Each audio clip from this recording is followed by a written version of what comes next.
Hello, Royals. For lesson 5.4, what I'm going to do is, in the video, I'm going to walk you through the same kind of transformations, except I'm going to do them on the cosine curve. And I'm going to be jumping back and forth between the projected page and Desmos. So I've got Desmos set up. Where is Desmos?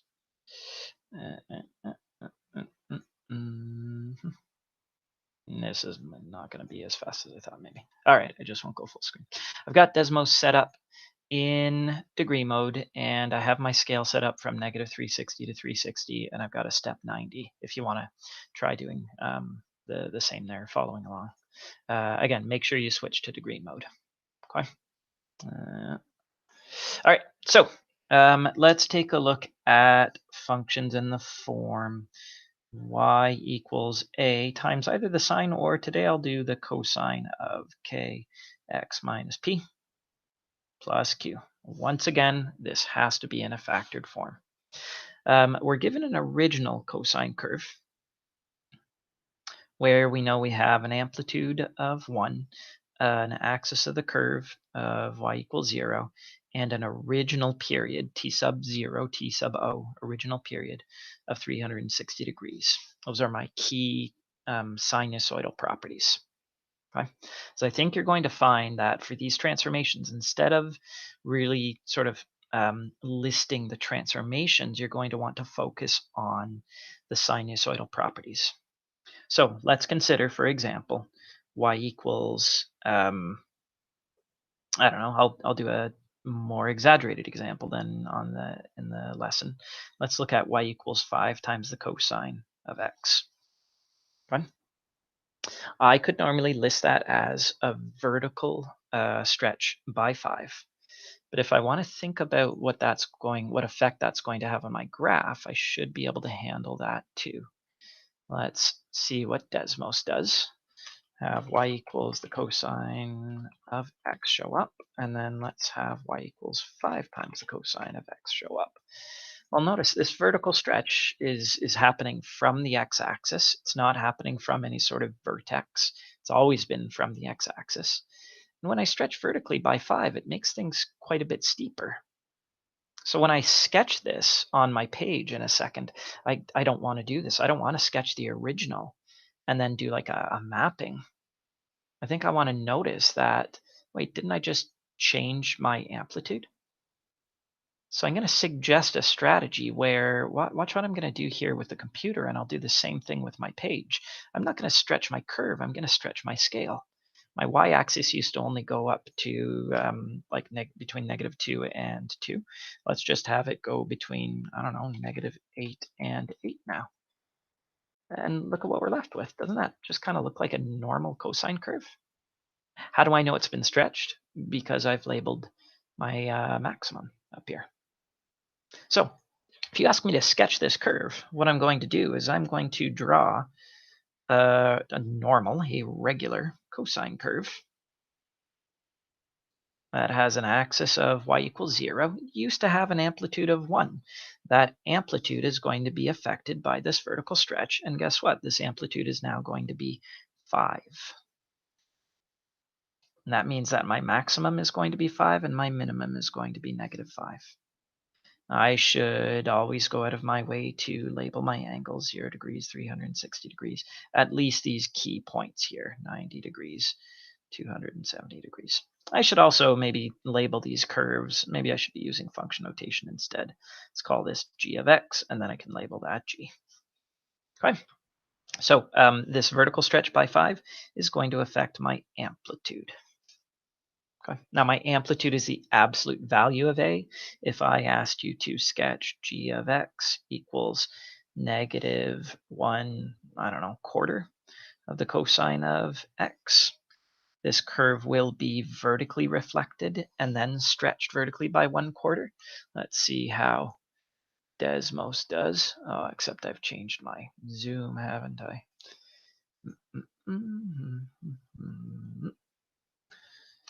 Y equals -1/4 multiplied by the cosine of x. There we go. There's a curve there that has been vertically reflected, so its y-intercept is now where a minimum occurs. But it's a vertically reflected cosine curve, and its amplitude is now 1/4. You want to see that better? Let's just zoom in to, say, between negative 0.5 and 0.5. I'm not interested in seeing a curve that's like super close to the x-axis. I still want to see the smooth curvature. And I'll know that this height is going to be 1/4 when I label that on my page. All I need to keep track of here, and this is one of the few transformations that I actually need to keep track of, is the fact that an original cosine curve has been vertically reflected. So I begin drawing. The curve doesn't begin, but I begin drawing at a minimum, climb up to an axis, to a maximum, down like that. If I wanted to make this even more accurate, I would grab a ruler and measure this out and split it up into quarter distances here. Let's see. This is negative 1/4, and this is positive 1/4.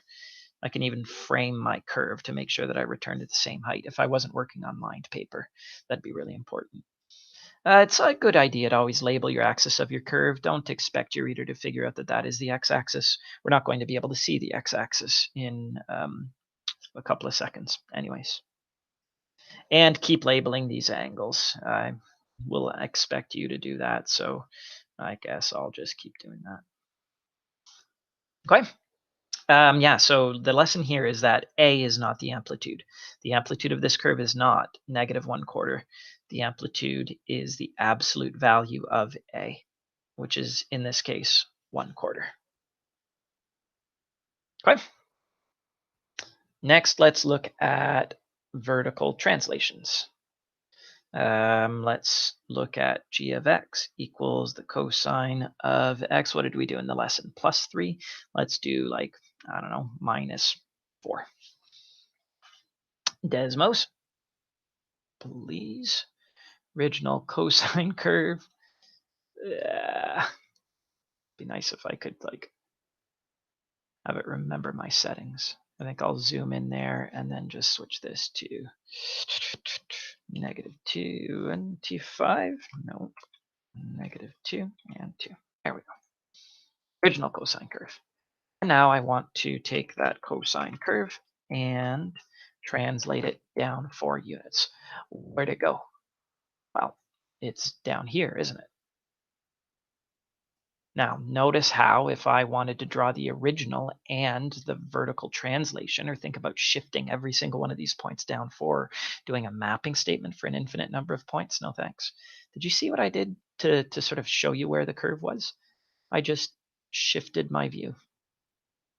And that's what I would like you to do when you're drawing a sketch. Do not concern yourself with the x-axis. This curve doesn't exist anywhere near the x-axis. You want me to sketch y equals the cosine of x minus 4? Well, imagine here is the x-axis, and here is the axis y equals 1, and here's the axis y equals -1, and I'm going to draw an original cosine curve. Let's try doing that separation. There's a full period, here's a half period, quarter period, quarter period. That helps me, should help me draw a smooth curve. It didn't, but that's just because I can't draw. Okay, so this used to be y equals 0. What is it now? Now it's y equals -4. Those axis points would have been shifted down 4. This height of 1 would also have been shifted down 4, and 1 minus 4 is going to be -3. And this minimum height of -1 is going to be shifted down 4, all the way down to -5. But maybe I could have used the fact that my amplitude is still 1, with an axis of the curve of q, y equals q. In this case, y equals -4. Can't I predict that if the axis point has been shifted down 4, so 0 has been shifted down 4, -4, one amplitude above that, -3 is going to be my maximum, and one amplitude below that, -5, is going to be my minimum. This is still the y-axis. This is still 0 degrees, and this is 90 degrees, and 180 degrees, 270 degrees, and 360 degrees. And this actually might very well be my original y-axis or x-axis up here, but we don't care about the x-axis. Okay, with this curve has no roots. So why would we be too worried about where the x-axis is? All right, let's see. In the lesson, we did a horizontal shift. That horizontal shift was by a multiple of 90, though. Let's try something a little bit trickier, and we'll cover that in the next lesson, 5.4.5 or 5.5. I can't remember. Let's look at g of x equals the cosine of x. Let's do plus 45 degrees. Now, this time I think I might actually draw the original curve and translate it. I don't think I need Desmos for this one. But then I'll suggest another strategy with another example. So original cosine curve, 0 degrees, comma 1, 360 degrees, comma 1, 180 degrees, comma -1, 90 degrees, comma 0, 270 degrees, comma 0. Those are important values. Do you notice the full period of 360 degrees shows me that this distance right here, the full period distance is important, but this right here, this quarter period distance is also pretty important. If my full period is 360 degrees, then my quarter period is 90 degrees. I'm going to use that fact in a sec here, because I don't really want to have to shift every single one of these points, these 1, 2, 3, 4, 5 key points, back 45 degrees. I don't want to have to do 0 degrees minus 45 degrees, 90 degrees minus 45 degrees, 180 degrees minus 45 degrees, 270 degrees minus 45 degrees, and 360 degrees minus 45 degrees. I don't have to do all of that work. That's going to be back 45 degrees. That's going to be back 45 degrees. That's going to be back 45 degrees. That's going to be back 45 degrees. We should have another opportunity to talk about why this reversal takes place. So I know that the cosine of 0 degrees is 1. What angle do I have to input to make my argument 0 degrees? Well, I'm adding 45 degrees before I take the cosine. So my input has to be 45 degrees less. So it makes sense that this is reversed. It makes sense that this goes left 45 degrees. Again, try to make sure you understand that. Okay. So we shifted every point left 45 degrees. But what I want to maybe cover here, when I draw a new sketch, I'm just going to draw what looks like an original cosine curve. And that's what happens when I don't draw my frame and I don't space things out. But this is still, we'll call it passable. This original point was 0 degrees, comma 1. Well, if it's shifted left 45 degrees, isn't it going to be negative 45 degrees, comma 1? I have no vertical changes. My amplitude's still 1. My axis of the curve is still y equals 0. And what I'm going to do now is I'm just going to add my quarter period forward. So I'm going to add 90 degrees to figure out where this point occurs, or when that point occurs. Negative 45 degrees plus 90 degrees is going to be 45 degrees. Plus another 90 degrees, plus another quarter period, that's going to be 135 degrees. Plus 90 degrees, this is going to be 225 degrees. Plus 90 degrees, this will happen at 300 and did I do something wrong? 45. Yeah, I sure did. No, 45, 90, 135, 225, 315 degrees. Yeah, 45 degrees left of 360 degrees. I don't know what was confusing me there. Addition or subtraction, probably. Okay. I hope you're starting to get the idea that you don't really need to worry about transformations. You can just focus on some of the key properties of the curve and label the key points on the curve. This is very important for horizontal stretches. Let's take a look at a couple of those. Sorry for abrupt change. Okay, let's try g of x equals, I'll just mix things up a little bit from the lesson. Let's do cosine of 1/3 of x. Let's see if Desmos can convince us of this fact first. Where'd my curve go? There it is. So if I do y equals the cosine of, can I get rid of it first actually? Because I want us to be surprised. 1/3 x. All right, so this is a k value of 1/3. This should cause a horizontal stretch by 3. If I want, say, my angle to be 90 degrees, I need to substitute in an angle that is 3 larger than 90 degrees to get 1/3 of that angle to be 90 degrees. So that should cause a horizontal stretch by 3. That's going to stretch every point away from the y-axis by a factor of 3. Doesn't make the curve wider because the curve goes left and right forever. It does make its period longer, right? It doesn't affect the amplitude or the axis of the curve. That is a vertical measure. It's going to affect a horizontal measure, the change in my independent variable over one cycle, also known as the period. There's one full cycle.